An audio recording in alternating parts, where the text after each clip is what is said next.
Penchons-nous à présent sur la compréhension détaillée du texte. En français, cette compréhension détaillée ne devrait pas poser trop de problèmes, à moins que vous n'ayez devant vous un texte scientifique avec un vocabulaire particulièrement pointu ou inconnu, auquel cas les conseils que je vais vous donner pourront s'appliquer sans problème. Mais en langue étrangère, il peut arriver parfois que de véritables problèmes de lexique posent des problèmes de compréhension. Donc comment faire pour inférer quand même du sens, faire sens d'un texte qui paraît obscur? Tout d'abord, il faut, comme je l'ai déjà dit précédemment, toujours vous fonder sur ce que vous connaissez déjà. Si vous commencez à souligner tous les mots que vous ne connaissez pas, vous allez vite vous décourager. Soulignez plutôt ce que vous comprenez pour sûr. Ensuite, utilisez le presque connu. C'est-à-dire, faites appel à vos souvenirs de français, de grammaire, de ce que vous avez pu apprendre dans votre langue étrangère, et utilisez ces connaissances pour accéder au sens. Vous pouvez par exemple faire appel à la dérivation. La dérivation, c'est la modification d'un mot par un suffixe ou un préfixe. Les préfixes et les suffixes, je vous le rappelle, sont des petites particules que vous rajoutez avant la racine du mot pour les préfixes ou après pour les suffixes. En français, vous les connaissez certainement.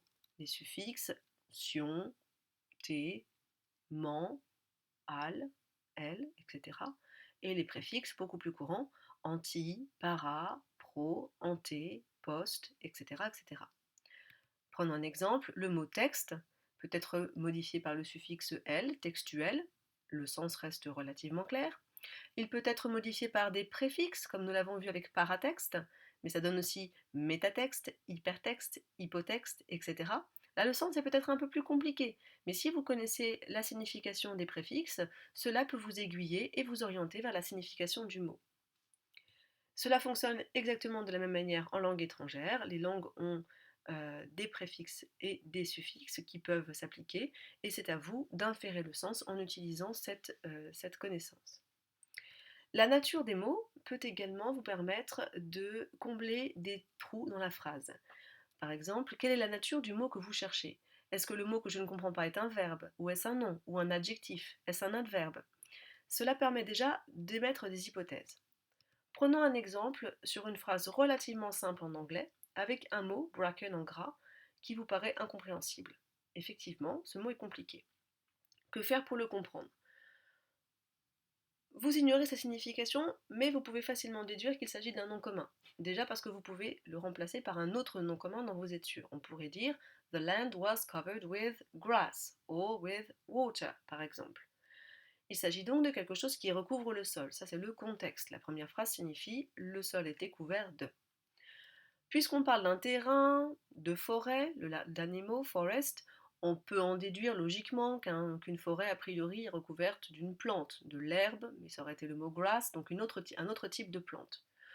On ne sait pas lequel, et au final, on s'en fiche un petit peu.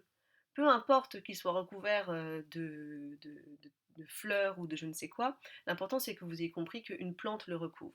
En l'occurrence ici, bracken signifie fougère.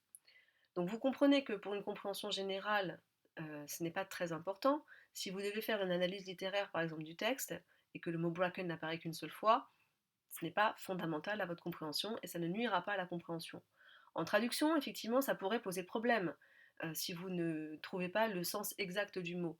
Mais il vaut quand même mieux mettre quelque chose d'approximatif, le sol était recouvert d'une plante, plutôt que de laisser un blanc, vous en conviendrez. Vous comprenez donc que la compréhension de tous les mots n'est absolument pas indispensable à la compréhension détaillée. Il y a ensuite tous les mots transparents. Ceux-ci sont particulièrement faciles. Les mots comme tennis, taxi, etc. sont les mêmes en français qu'en langue étrangère. Vous avez aussi ceux qui sont quasiment similaires avec une orthographe variée mais qui vous permettent de déduire le sens facilement. Attention aux pièges, les faux amis sont des mots qui ressemblent au français mais qui ont un sens différent. Par exemple, en anglais, le mot actual qui ne signifie pas actuel mais réel, ou en espagnol, le mot gato qui ne signifie pas gâteau mais chat. Vous pouvez quand même faire confiance dans 75% des cas aux mots transparents. Il y a quand même plus d'amis que de faux amis en langue étrangère. Il existe aussi des listes que vous pouvez vous procurer facilement soit sur internet, soit dans les manuels, que je vous conseille de consulter afin d'apprendre les faux amis les plus courants. Enfin, évidemment, le plus simple est d'étendre votre vocabulaire, d'acquérir du vocabulaire, et la méthode la plus facile, c'est de prendre des habitudes de lecture régulières. Par régulière, j'entends par plusieurs fois par semaine. Vous pouvez lire par exemple 3 ou 4 fois par semaine un article de la presse en ligne ou vous lancer dans la lecture d'un roman. Si vous êtes débutant en langue, vous trouverez des adaptations pour les apprenants qui vous permettront d'accéder tout de même à la lecture. Évidemment, plus votre lexique sera riche, plus votre compréhension des textes sera fine et plus vous aurez de facilité. Un dernier outil d'exercice et d'entraînement que je peux vous conseiller, c'est de vous entraîner en complétant le tableau ci-dessous. Vous remplissez le mot inconnu, donc bracken par exemple. Vous essayez de chercher un indice grammatical. Alors bracken ne comporte pas de préfixe ni de suffixe qui peut nous aider, mais vous pouvez utiliser la catégorie grammaticale. Là, vous avez identifié que c'était un nom. Le contexte, la forêt, le fait que le sol est recouvert de bracken vous permet de déduire quelque chose. La composition, si vous aviez par exemple un mot composé, ça aurait pu vous aider. Et l'hypothèse que vous émettez. C'est une méthode d'entraînement, évidemment, que vous ne pouvez pas pratiquer lors d'un partiel, mais à la maison, pour acquérir du vocabulaire, cela peut être utile. Je vous conseille de vérifier votre hypothèse à l'aide d'un dictionnaire unilingue afin de vous entraîner à manier la langue et d'apprendre de nouveaux mots. Le dictionnaire bilingue est plutôt réservé en dernier recours, en faisant bien attention de regarder toutes les entrées et de choisir celle qui correspond à votre contexte. Voilà, avec tous ces outils et en acquérant des habitudes d'apprentissage de lexique, vous devriez atteindre une compréhension détaillée et fine de l'implicite des textes et de leur explicite évidemment.